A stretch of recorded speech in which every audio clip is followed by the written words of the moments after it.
अब देशभक्ति, राजनीतिक एजेंडा, पॉलिटिकल एजेंडा, नया मंत्र जपा जाएगा क्या, ये लगभग साफ होता जा रहा है बीजेपी नेताओं के बयानों के बाद से।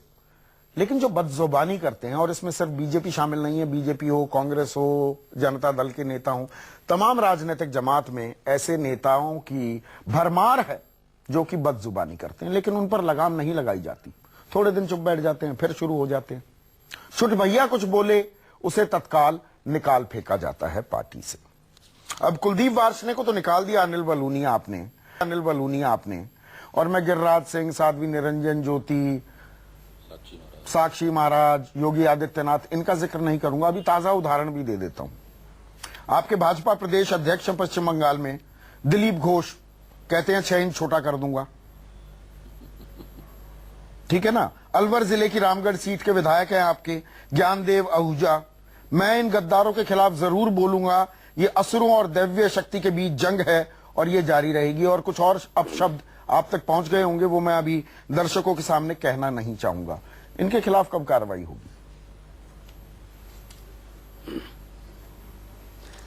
देखिए संदीप जी, एक तो मुझे ये कहा गया था कि आप जेएनयू के ऊपर कोई चर्चा करने वाले हैं, मैं उसके लिए बैठा था आपके, लेकिन चलिए आप जो चर्चा करेंगे मैं उसके लिए तैयार हूं, कोई दिक्कत नहीं है।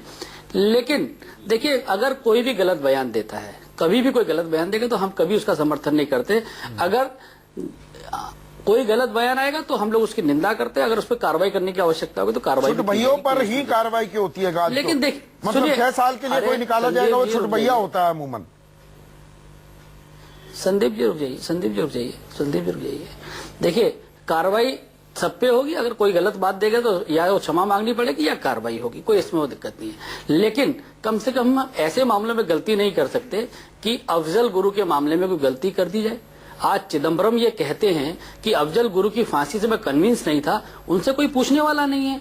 अगर कोई ये कहता है हेमंत करकरे की शहादत पे सवाल जब दिग्विजय सिंह उठाते, उस पर कभी कोई माफी मांगने वाला नहीं है। ना ही कांग्रेस ने कभी उस पर कार्रवाई की, ना ही उससे सवाल पूछा। कांग्रेस की बात कांग्रेस से पूछेंगे ना। सैकड़ों, मैं सुनिए, मैंने कहा ना, हम तो समर्थन नहीं करते, उसकी निंदा भी करते हैं, खंडन भी करते हैं। लेकिन देखिए, कौन लोग बातें कर रहे हैं जो कभी खंडन भी नहीं करते, कभी कोई जो देश से जुड़े मामले हैं। मणिशंकर अय्यर जाके क्या बोलाते हैं, कभी उसके ऊपर कांग्रेस स्पष्टीकरण नहीं देती।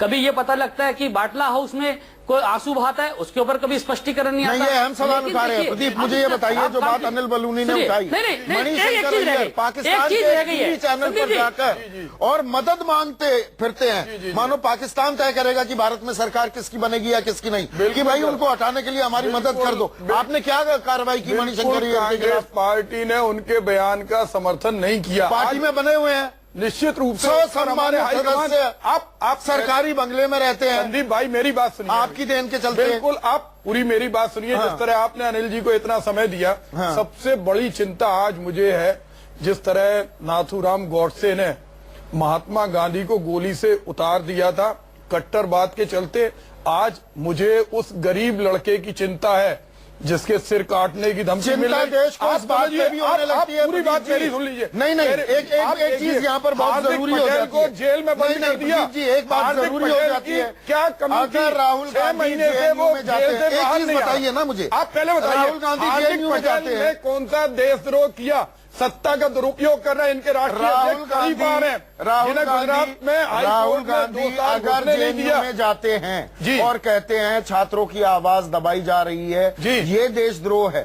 किस छात्र की आवाज दबाई जा रही है? सारे छात्रों की। किन छात्रों की? आप इलाहाबाद जो भारत मुर्दाबाद के, जो एबीपी के जो टुकड़े करने की बात कर रहे थे, इसका सर्टिफिकेट कौन बांटेगा? नागपुर मुख्यालय से। ये नारे तो लगे ना, कन्हैया ने नहीं लगाए, औरों ने तो लगाए। आप बताइए, पटियाला किसके समर्थन में जाके खड़े हुए थे? अंदर वंदे मातरम के नारे लगे और एक गरीब बच्चे को पीटा गया, वो क्या कोर्ट पूरी दोषी हो गई?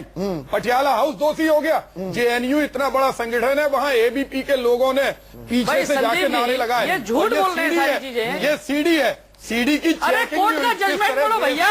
गृह मंत्री ने क्या कहा कन्हैया के बारे में? उस लड़के पर कार्रवाई की। ये कोर्ट का जजमेंट तो पढ़ो। मंत्री इतनी जल्दी झूठ बोल रहे हैं आप। लेकिन जिस तरह गांधी के हत्यारे आज कोर्ट ने क्या कहा है जजमेंट में? देश के अंदर बदजुबानी हर तरफ से होती है। इस हमाम में सभी नंगे हैं क्या? कोई नंगा कड़वी बात कह रहा हूँ। कांग्रेस के अंदर एक भी व्यक्ति ऐसा नहीं है। थोड़ा सा विश्लेषण करना चाहूंगा।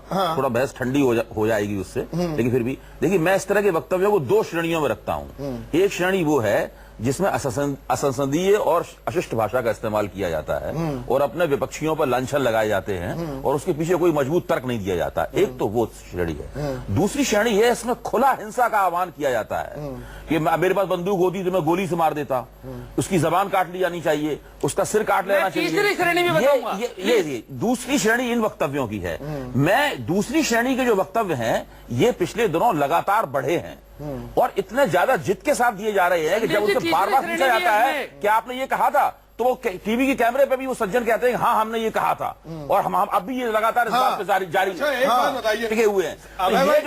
ये जो एक भीषण प्रवृत्ति पैदा हुई है, शर्मा कहते हैं मेरे हाथ में बंदूक होती तो बंदूक चला देता। जब उसे टीवी पूछा गया तो उन्होंने बार बार कहा कि हम वही कहते हैं। विधायक क्या कहता है कि राहुल गांधी का हम आप सिर काट देंगे। तीसरी श्रेणी भी सुन लीजिए। बच्चे को करते से तुलना करते हैं। दर्शकों को सोचने का मौका दीजिए। राकेश सिन्हा नहीं होती है। पर राकेश तीसरी श्रेणी भी बता देते हैं, समय तो दीजिए। अनिल बलूनी, आपकी इजाजत से थोड़ा आगे बढ़ना चाहूंगा, थोड़ा और व्यापक करता हूं चर्चा को। तीसरी राकेश सिन्हा, सिन्हा आप खुद एक टीचर हैं, शिक्षक हैं। मुझे ये बताइए, महेश शर्मा और जो अनिल बलूनी ने बात कही उसकी तस्दीक भी की प्रदीप जैन ने, कम से कम एक जगह तो ये मिले, वो ये कि भाई जेएनयू का नाम बदनाम हो रहा है। पर ये जेएनयू का नाम बदनाम किसने किया? क्या सिर्फ वहां पर कुछ सिर फिरे छात्रों ने जो भारत विरोधी नारे लगा रहे थे, या ये पूरा प्रकरण जिस तरह से हैंडल किया गया है और जेएनयू को सत्ताधारी पार्टी की तरफ से एक ऐसी यूनिवर्सिटी जिसमें गरीब छात्र भी आते हैं, जिसमें अल्पसंख्यक वर्ग के भी आते हैं, जिसमें अगड़ी जाति के भी पिछड़े छात्र आते हैं, अंग्रेजी जिन्हें बोलनी नहीं आती लेकिन वो एमफिल और पीएचडी करके निकलते हैं, आप जानते हैं, मैं भी जानता हूं, उसे बदनाम किसने किया?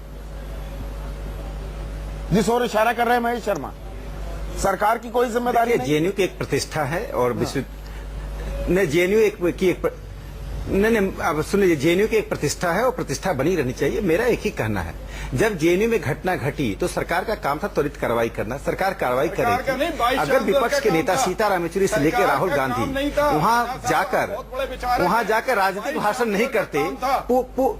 अरे मेरी बात, आप अपने वाक्यों में संशोधन करिए। गृह मंत्री, अरे मेरी बात तो सुन लीजिए संदीप जी, संदीप जी, या कोई और बोलने दीजिए, वक्त कम है, उनको कम वक्त दिया है। राकेश सिन्हा बोलिए, जारी रखिए।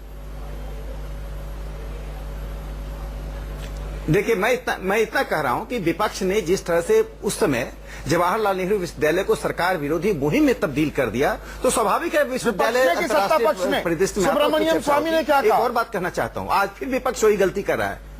आज मैंने विपक्ष नहीं, आप एक बात सुन लीजिए, आज कन्हैया की सवारी जो विपक्ष कर रहा है, भूल गए देश के विदेश सचिव, सुन लीजिए, अरे पहले मेरे जेएनयू से आते हैं, मेरी बात, अरे मैं बात तो पूरी कर लूं। देखिए, कन्हैया यहाँ पर ये बताना जरूरी है, और ये गोवर्धन पर्वत नहीं खाया जा सकता है। विपक्ष डूब रहा है, विपक्ष तिनके का सहारा ले रहा है। माफी से आज शर्म आनी चाहिए कांग्रेस से लेकर कम्युनिस्ट पार्टी तक। मैं करने पर कांग्रेस से लेकर कम्युनिस्ट पार्टी तक एक 27 साल के लड़के से मैं करता हूं आशा कर रहे हैं जो जवाहरलाल नेहरू विश्वविद्यालय में जवाहरलाल विश्वविद्यालय में देश विरोधी नारे को नहीं रोक सका, देश विरोधी नारे को नहीं रोक सका। आज ज्ञानदेव आहूजा जो अलवर के रामगढ़ सीट से विधायक हैं, ज्ञानदेव का और ज्ञान आपके सामने लाता हूं, और अभी भी विधायक हैं, बीजेपी में बने हुए हैं। वो कहते हैं जेएनयू में 10,000 सिगरेट के टुकड़े, 4,000 बीड़ी के टुकड़े, 50,000 बेटियों के जुड़े के छोटे बोटियों के छोटे बड़े टुकड़े, चिप्स और नमकीन के 2,000 रैपर, 3,000 इस्तेमाल किए गए कॉन्डोम और 500 अबॉर्शन इंजेक्शंस मिलते हैं। विधायक हैं वो और बने रहेंगे, मंत्री बनाएंगे, मंत्री इनकी तरक्की करेंगे, प्रमोशन करेंगे। ये गलत बयान है, ये गलत बयान है, निंदनीय बयान है। किसी भी विधायक को, किसी भी सार्वजनिक व्यक्ति को, किसी विश्वविद्यालय के बारे में, किसी सार्वजनिक संस्था के बारे में, किसी सार्वजनिक समूह के बारे में ऐसा बयान नहीं देना चाहिए। यह गलत बयान है, निंदनीय बयान है। मैं कम से कम चलिए आपकी ये साथ संदीप जी, एक और बड़ी खबर आ रही है। जनता पार्टी के अलीगढ़ मुस्लिम यूनिवर्सिटी के वाइस चांसलर संदीप जी जमीरुद्दीन शाह ने प्रधानमंत्री मोदी से मुलाकात के बाद एएनयू से भेदभाव की बात कही। वाइस चांसलर ने कहा कि जब बीएचयू और एएमयू दोनों बराबर की यूनिवर्सिटीज हैं तो बीएचयू को 100 करोड़ रुपए ज्यादा क्यों मिलते हैं। ये भी अब शिक्षा के क्षेत्र में आखिरी सवाल आपसे राजीव रंजन, ये वाइस चांसलर को घुसने की क्या जरूरत, अब ये क्या अकाउंटिंग प्रोसेस पर भी सवाल उठेंगे, उधर 100 करोड़ ज्यादा इधर 50 करोड़ कम, या ये वाजिब नाराजगी का इजहार है? देखिए, ये सब कुछ बेलगाम हो चुका है और जिस तरीके से केंद्रीय मानव संसाधन मंत्रालय चलाया जा रहा बिहार है, में बेलगाम मुझे हो लगता गया है उससे श्रीमान। अनुशासनहीनता बढ़ी है। बिहार बेलगाम हो और गया आपका। यूनिवर्सिटी को लेकर के जो लोग चिंतित हैं, मैं बस केवल इतना पूछना चाहूंगा कि पहले आपको मैंने कहा ना कि आप शालीनता का कम से कम परिचय जरूर 20 सेकंड है, जवाब पूरा कीजिए राजीव रंजन। और मुझे 20 लगता है सेकंड है धैर्य मेरे से पास। सुनने की आदत डालिए। क्षेत्रीय पार्टियों के हिस्से में 10 सेकंड से ज्यादा समय नहीं आता है और आपके पेट में बल पड़ने लगते हैं। अगर जेएनयू में कुछ हो रहा था, 10 दिन पहले से पोस्टर छपे थे, तो दिल्ली की पुलिस की जवाबदेही क्या थी? जिसकी पीठ थपथपा रहे हैं उसके पुलिस प्रमुख की छुट्टी आप करते, इंटेलिजेंस फेलियर के लिए जवाबदेह अधिकारियों के खिलाफ कार्रवाई करते, और पीडीपी के साथ सरकार बनाने की बेचैनी में उन तत्वों के खिलाफ आप कार्रवाई नहीं कर पा रहे हैं जिनके खिलाफ आपको करना चाहिए था।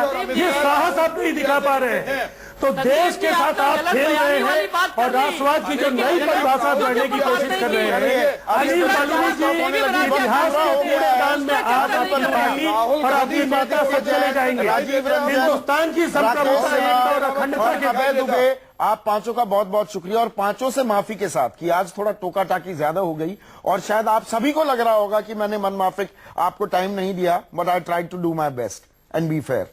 आज बहुत बहुत शुक्रिया आप सभी का। सबसे बड़ा सवाल में यही। नमस्कार।